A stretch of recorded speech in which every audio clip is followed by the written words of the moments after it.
All right.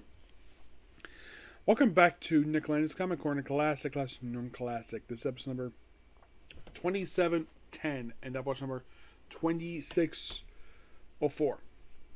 Got two really good trades here.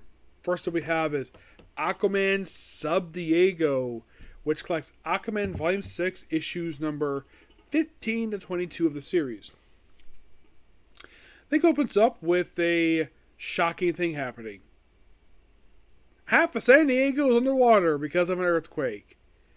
And they do explain of how the heck this happened. The girl on the cover, that's the new Aqua Girl, Lorna. Now, Aquaman basically is investigating, well, what caused this, and we also see somebody who swam to the surface and he just died as soon as they got there. And the reason why he died? Because he got air. And he's got gills. That's expectation for a little bit later. So he does go down there, and he tries to get people to stop going to the surface. And somebody, stop going to the surface, you're going to die. And like, why? We need air. Well, for one thing, you can breathe on the water now. You're water breathers now. You don't need to have air. And plus also, a lot of people on the surface think you're all dead. Yep, so we have this ruined... Now, first, there was no survivors, and then there actually discovered there was survivors. Yeah, but he does find one girl who actually can survive on the surface for a very certain period of time. And thanks to kind of Martian Manhunter, should be technically in a way, doesn't come Akira first per se, but this is her introduction. By the way, the creative team of these issues is Will Pfeiffer and Patrick Gleason. Thinking, okay. Patrick Gleason, everybody loves the guy's artwork. His very much like... he has this thing for very much not like because I know some artists basically have this little minor fetish they love doing. For Mark Bagley, it's big lips. With Tony Estino, it's tiny noses. What's Patrick Gleason's little thing though? What is his artwork? The fact people's heads are big. Yeah, he loves giving people big heads. That's how he draws stuff. So, Aquaman does go with a scientist responsible for this. And there's another person he's working for, reveal at the end of the story who the heck they show the guy is, but don't name him. He said he did this because it was for the betterment of humanity. What Tom calls bullcrap. He basically killed people for no reason. I mean, that is not a reason to basically sink a whole frickin' city. Actually, I say west of the San Diego Zoo. Like, a lot of San Francisco was underwater. All because of an earthquake this one guy caused, and also people with the water breeders. And also because he wanted to get Aquaman New Kingdom. Because Atlantis man. Matter of fact, Atlantis is not... I should put Atlantis is not really play a role in the San Diego stuff at all. But this is the start of it, and it's really good. I thoroughly enjoy this. Batman does make a brief appearance in here for a quick cameo, but...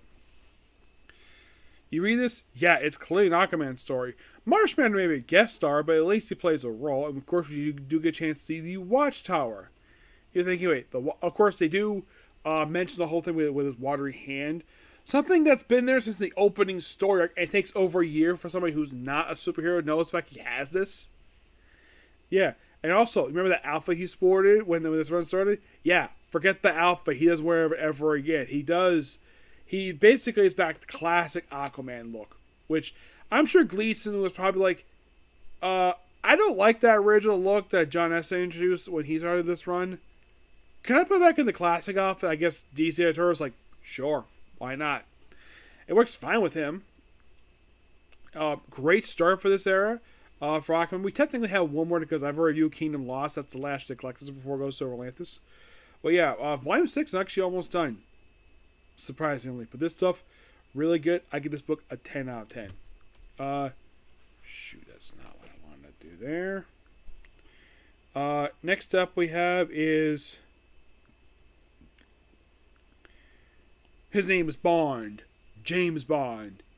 Ian Fleming's James Bond, Agent of Spectre. James Bond is a former MI6 headquarters, which about MI6 headquarters in the Dynamite continuity is the one that was introduced. It's the very MI6 building that was introduced in GoldenEye. Yep. It's that particular building. And of course, basically, Moneypenny is black because the movie version became black in, I think it was Skyfall. Now, M is also black too. That actually, there's no reason for that at all. It just they wanted something different. Like, okay, fine. Maybe the real life MI6 that head is black. I don't know. Doesn't really matter to me. So, Bond is informed that in Paris, in a suite, there's a meeting going on where these particular videos are meeting with, of all people, Ernest Stavro Blofeld, aka number one, aka the head of Spectre.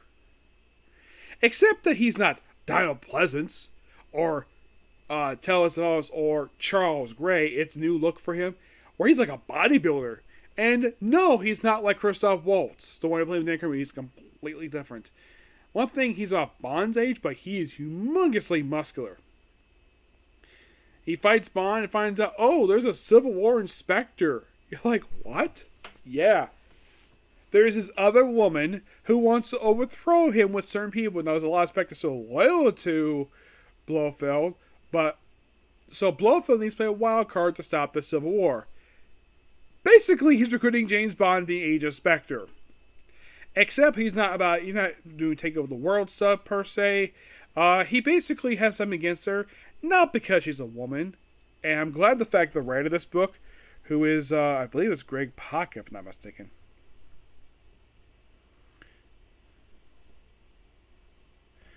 I believe it is.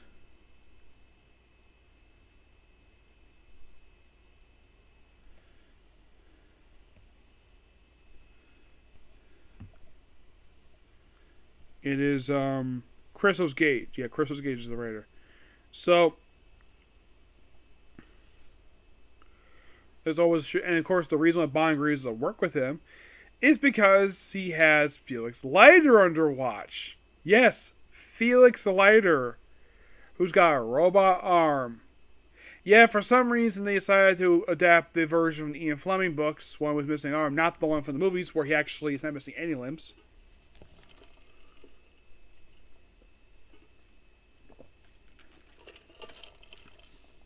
If you're curious, of how he lost an arm, in the Live and Let Die book, got bitten up by a shark. Thanks to involvement with a guy called Mr. Big. Yeah. So, he's also recruited some CIA contacts, and Bond gets randomly involved with the rival, who is an American, because the reason why he's something against her, because she's loud. Because Americans are loud. So Bond reluctantly starts working with him. He does basically tell MI6 about this. They're not liking it very much. They hate it, but they have no choice in the matter. So, throughout the course of the book, he ends up basically just seducing the woman. And then, of course, the woman turns on him later on in the story. Now, him sleeping with one of the enemies, that's nothing unusual. He does all the frickin' time.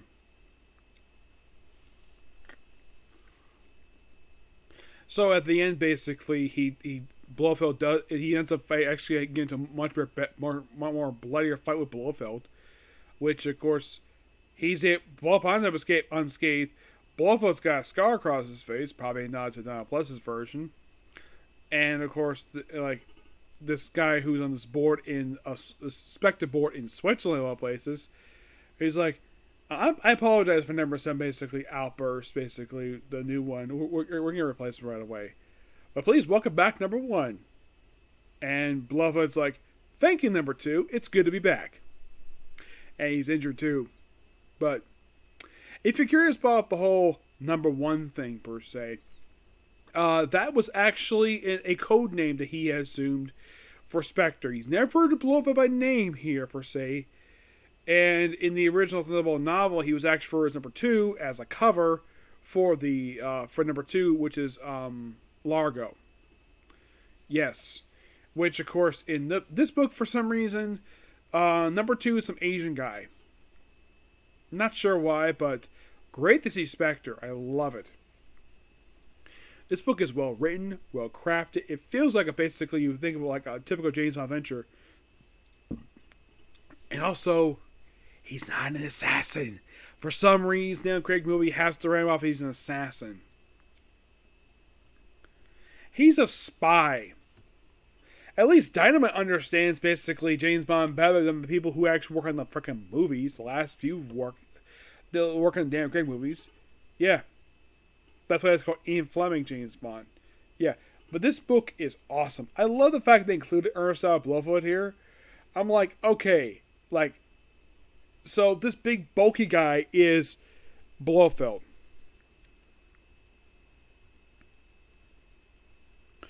Yeah, and by the way, the whole media thing, that was the cover to get Bond there. You're thinking like, oh, is this some heavy?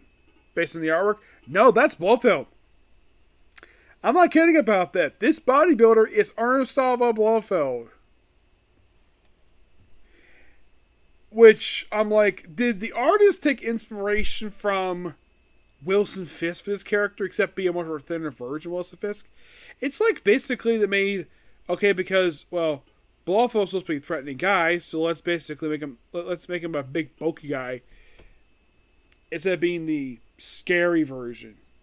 Here he's just very intimidating, but heck, I appreciate the fact Bond's in his stealth suit, the fact he's got a silencer in his gun, but still, really good Bond book. Very memorable.